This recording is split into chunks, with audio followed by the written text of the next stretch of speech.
Hello, welcome to Revive and Rise. I'm your host, Melody Parrish, and I want to thank you so much for joining us today. I'm so excited about the topic that I want to present to you today. September has been all about learning challenges and neurodivergence. And today we're going to talk about music, the power of music, what music does with our brains, with our emotions, with our bodies, how it affects us, how we can incorporate it into our therapies, and basically our lives. I'm going to talk about the neuroscience. I'm going to also share my story of how I've incorporated music in my life in several spaces. And so music can affect several different regions of your brain. Your sensory motor regions, speech, cognitive regions, and emotional regions. And because of that effect, then you can use music in all of these therapies that may treat these certain conditions. And so we'll start with the sensory motor, because when looking at the information for this episode, I learned a lot myself. I learned from listening to people's stories, from reading about how things were used, and then incorporating that into what I did, what my therapist did. And I was like, and then making those connections. So that was very interesting and important to me. So I wanted to share those things. When we talk about sensory motor effects of music, music actually affects your limbic system and other motor regions of your brain. Because music processing is distributed throughout the brain, right? So it may prompt synchronization of neural pathways to regulate movements of your arms, your legs, breathing, heart rate, and other skills. So it really does affect, it can calm you. That's how music calms you, because it helps to regulate your breathing, your heart rate, and using musical instruments. So I found this really interesting because we all think about or understand how it can help with to increase your fine motor and gross motor skills, right? Like beating with the drums or playing the keys of the clarinet or the flute or strumming a guitar, those different things. But something that I never thought about was balance or strength or just in general control. Like if you're trying to control your trunk muscles, your therapist can say, let's play facing the left, let's play facing the right, reach here or stand here or do these different things with the instruments. And I never really thought about that, but that's a good technique to use. Also with moving your fingers, moving your arms. You can even do like marching skills or walking. I know you can use like a metronome to give you a good rhythm, or a good beat. And every time the metronome ticks, you can take a step. And that will help improve your gait. When I was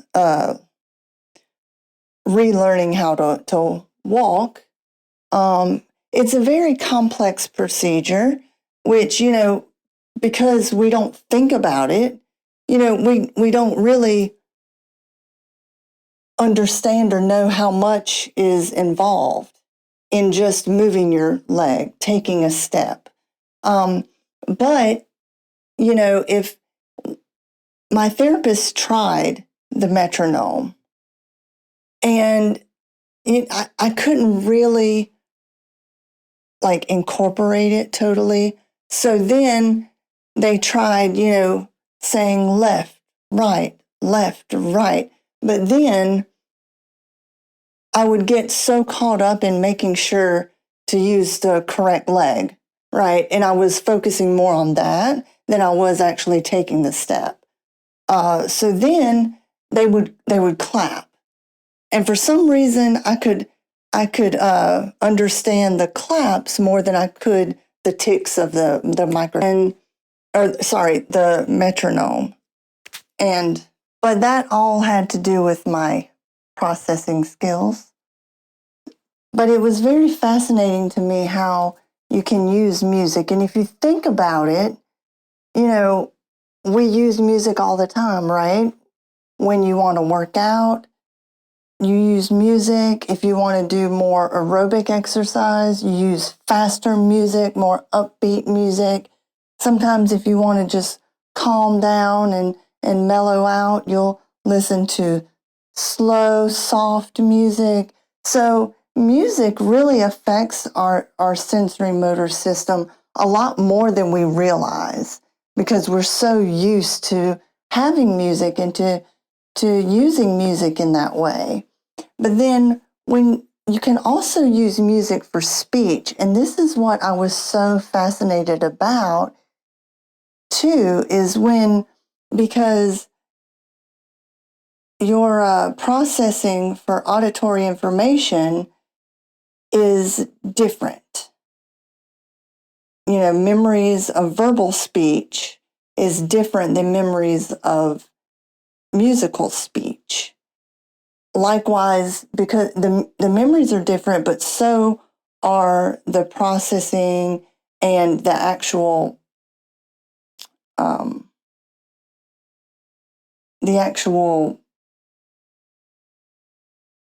effect of the music. So for example, in other words, I can talk a certain way, but I can sing a different way. So a lot of times when you speak and you're unable to speak, you can sing no problem. And that's why people that stutter a lot, they stutter when they talk, but you'll never hear them stutter when they sing. It's because it relies on two totally different regions of your brain. Totally different, but similar. And so, but music can also, because you process your auditory information differently, it can lead to more precise neural coding in your brain and make other synaptic connections that are different. And your language center is on your left side of your brain. Your singing center is on your right side of your brain, and music activates both of them. So that's increasing even more neural connections. And then you use the temporal lobe of your brain, and you use specifically the middle temporal gyrus. And so you have the superior part of the gyrus, and that's for your spoken words, and your anterior is for more fast neural connections, and it involves more of the musical pathways. And so what's really interesting to me is how much speech therapists use music for their therapy. A good documentary for this is definitely Gabby Gifford's documentary, because she shows how, when she was unable to speak, she was unable to make full sentences or full spoken words, but yet she could sing a song, no problem. And that's true. I know when I was relearning how to group words together and make specific sounds, like the sh sound or the h sound, or different sounds that letters make. I listened to music and I was able to understand it better. And then I was able to make those connections better between the words to form like coherent sentences and speak clearly. And that's why you hear some people learn different languages from listening to songs, because it helps you, the memories are stored differently. So you can remember the words, you can remember how to say the words. And people learn language from that.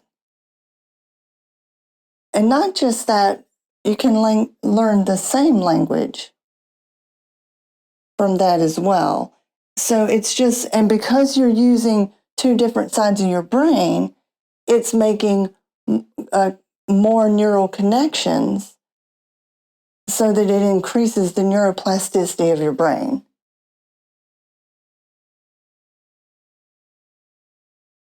So I think that was really a big thing for me, because music was a very personal connection that I had made a long time ago. And when I always listen to music, my dad's a band director. Music has always been in the house, and because he's a band director, it was a variety of music, right? Classical music, rock music, pop music, oldies music, country music, bluegrass. I mean, so many different genres and of music. So music's been a big part of my life, and I would get so frustrated because I couldn't express myself. It was really hard for me in those first beginning months to really get out what I wanted to say. So sometimes I would just play a song that meant exactly what I wanted to say, or similar, or expressed the emotion of what I was wanting to say, and that really helped me in my speech, and it also helped me with the quickness that I could come up with words and pair words together, because those kinds of things we just don't think about because we're so used to it. But it is very difficult. That's why it's very difficult to learn different languages,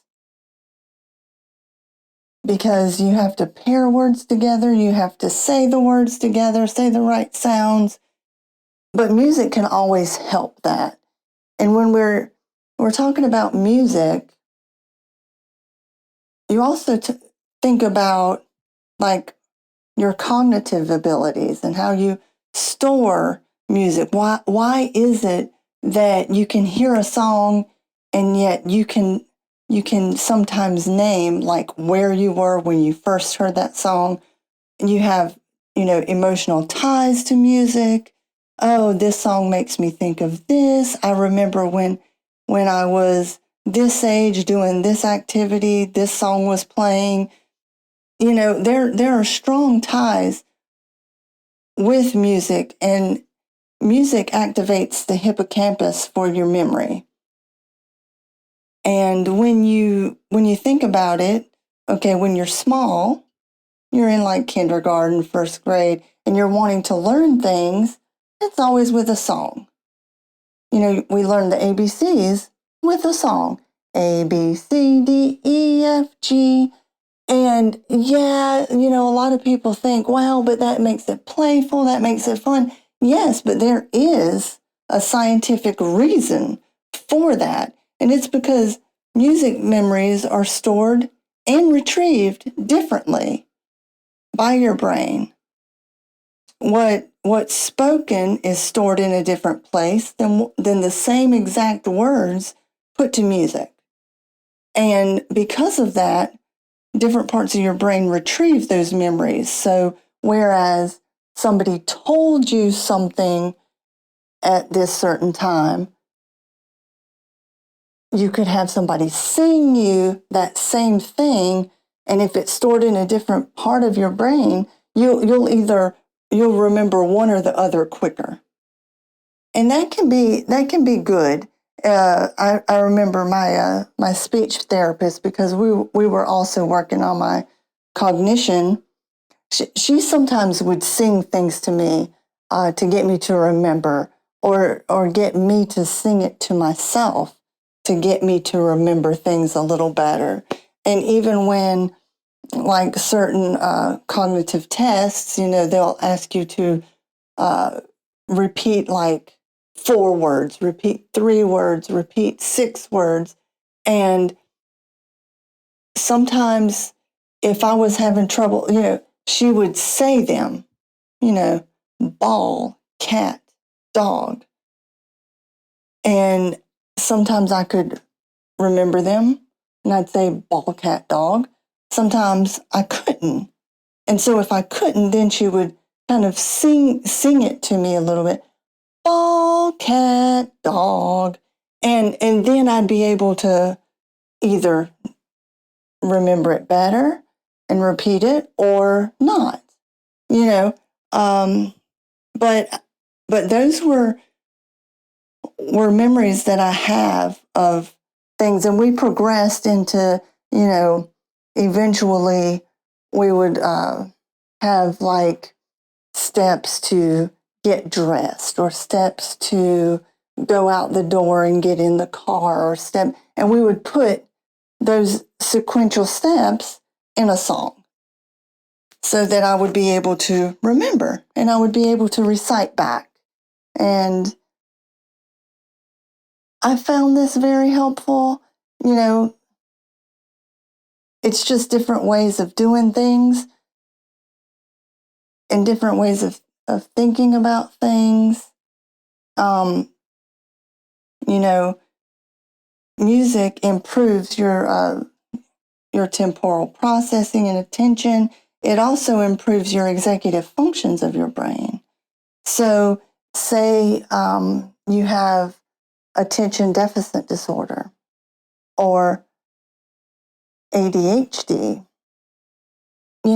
music can sometimes help you with that, because some people, when they have ADHD, they need music of some sort in the background to help them focus, or they can't focus with the music in the background. It's one or the other.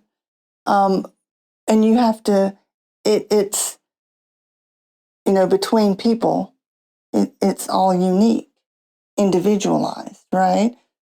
Some people like it, some people don't. But at least you could try. That's something to try. Putting music with things like your phone number or other information that's very important for a person to know. Like little children, when you're teaching them your phone number and your address, but also people who have had brain injury or stroke or, some other kind of neural condition. If they need those important information, then you can sing it to them, and you can make up a song about it, and maybe they'll remember it better than the spoken word. So it's very interesting to me how that works and how that operates. And then you think about your emotional brain. The amygdala and parts of the limbic system as well are for emotions and memories. And, music connects us to emotions in a way that other things just can't. Nothing can connect us to our emotions like music. Music also increases your antibodies and endorphins. It decreases your anxiety and your stress hormones. So that's why music makes us happy. Music can make you happy, but it can also make you sad. When I'm feeling certain ways, I want to hear different kind of music. When I'm happy, I want to hear a certain kind of music. when I'm sad, I want to hear a certain kind of music too. And I find that I long for that music to be able to express what I'm feeling. And it's hard to explain. It's not that I'm expressing through the music, but the music is just bringing something to me that allows me to understand what I'm feeling a little better. And so I'm thinking mainly, well, back when I was a teenager, there was a lot of emotions to process at that time. I was going through puberty and experiencing difficult times. And so, but I didn't know how to express myself, and I didn't really know how to express what I was feeling. And it's really interesting to me to go back and look at the different parts of my life and the different music that I was listening to at those times, because what I was listening to at that time really does help to explain what I was feeling at that time. And so back when I was in my teenage years, and I was, that was my first experience with any real serious health condition. And I was really angry. I was angry at a lot of things. I was angry that this was happening to me. I was angry that I couldn't get better. I was angry that we didn't really know what the cause was. And it took a long time before there was even kind of a thought. And that in itself was frustrating. So when I go back to what I was listening to at that time, it was just a lot of, I won't say angry music, but because that's not what I would call it, but it was more of a metal and an alternative rock. It was more of a rock music where lots of drums, lots of guitars, lots of loud, excitable sounds, forceful, strong. I think of all those words come to mind when you think about this music. And that's what I was trying to project, right? I was trying to project those kind of emotions, but I didn't know how. And you're at that awkward stage too, that you're kind of a teenager, and you don't really know how to express your emotions, and you don't really understand your emotions. And so at that point, I was either, listening to those kinds of songs or really slow and mellow songs. I listened to a lot of blues music and so it was either one or the other. It was way up or really low.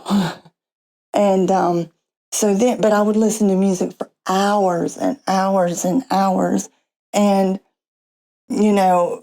I would be in my room, and a lot of times other than, watching TV, rather than watching TV, I would listen to music. I would just, I don't know how the age of our audience members, but anybody that's listening who remembers the Columbia House and all of the other little companies that had the buy 10 CDs for a penny, and then you'd have to get like 3 at full price or something like that. That's what I would do. And I would get all of these CDs of different bands, and I would just listen over and over and over again. And, when I was feeling a certain way, I would listen to a certain group's album. When I was feeling a different way, I would listen to another group's album. And I wasn't really like using the instruments. I wasn't really beating the drums.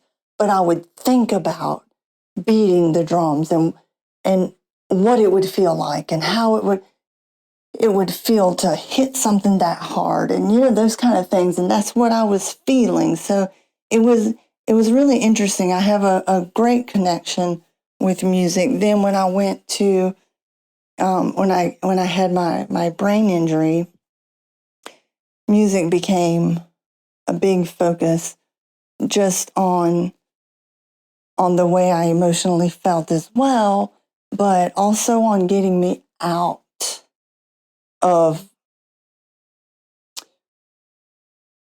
I guess I would say, the fog I was in, because it brought back, like, certain songs would bring me back to before the brain injury happened, and it would kind of bring up those memories and, good memories, and, oh, this happened and that happened, and in a way it gave me encouragement because,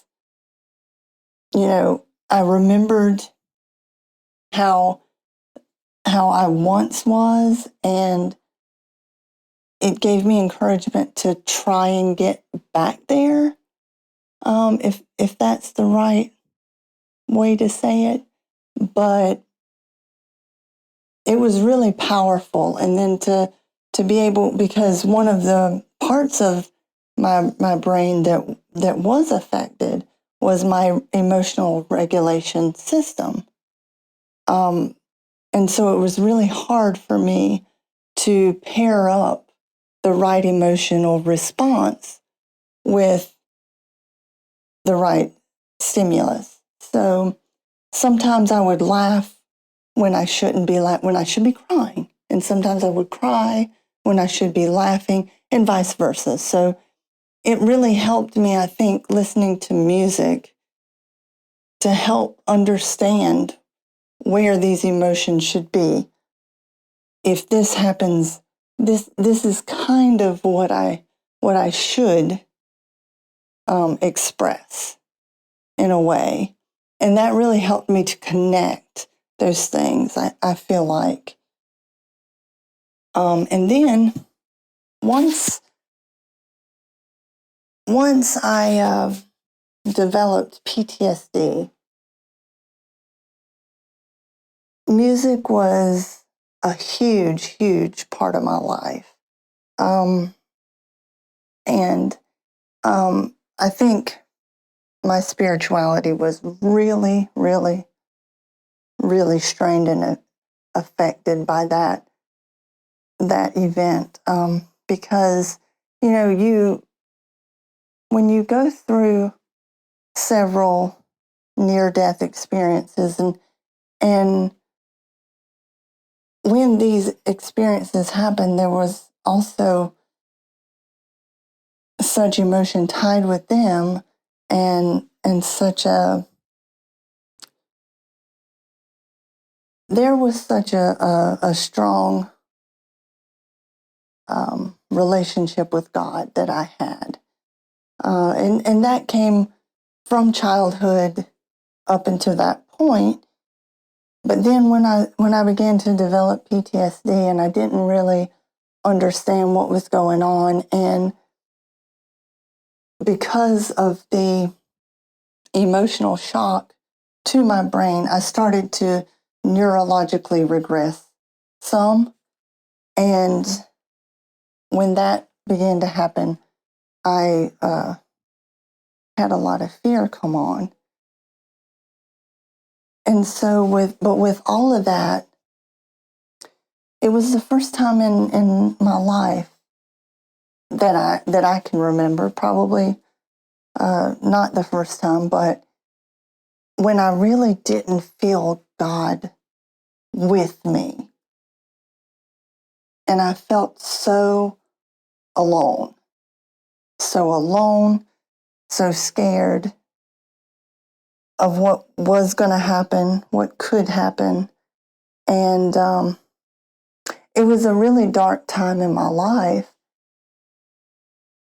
And I guess I was at a very low point. And my friend Terry, asked me to go to a Lauren Daigle concert. And I said, "Oh yeah, I like her." When I went, I felt something. I felt something deep down, and there was a connection. There was a connection with her words, and from what I could understand at the time, there was a connection from her words with my relationship with God. And from then on, there has been such a tight connection there to where I would listen to her music all the time. I would go to her concerts all the time. And every time I got what I needed. And that deep connection just grew stronger until now. If I would think about my spirituality and my place where I'm at in my spiritual walk, I think it's so much stronger than my, quote unquote, Candyland faith that I had before. Maybe I should say childish faith that I had before. And people can argue that theology and argue that you should have a childlike faith and everything, but that's not what I mean.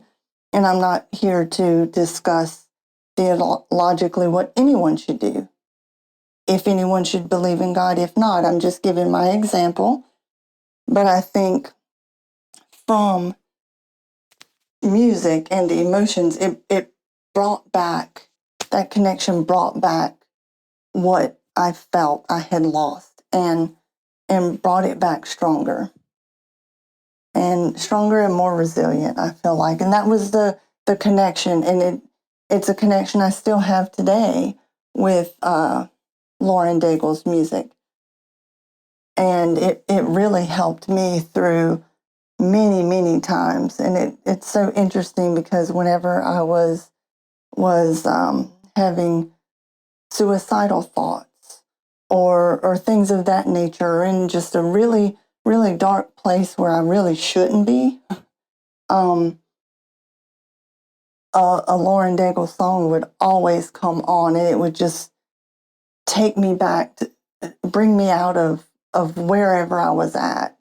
And it's just a testimony to the power of music and the emotional connection that you can have to music. So, that's my story.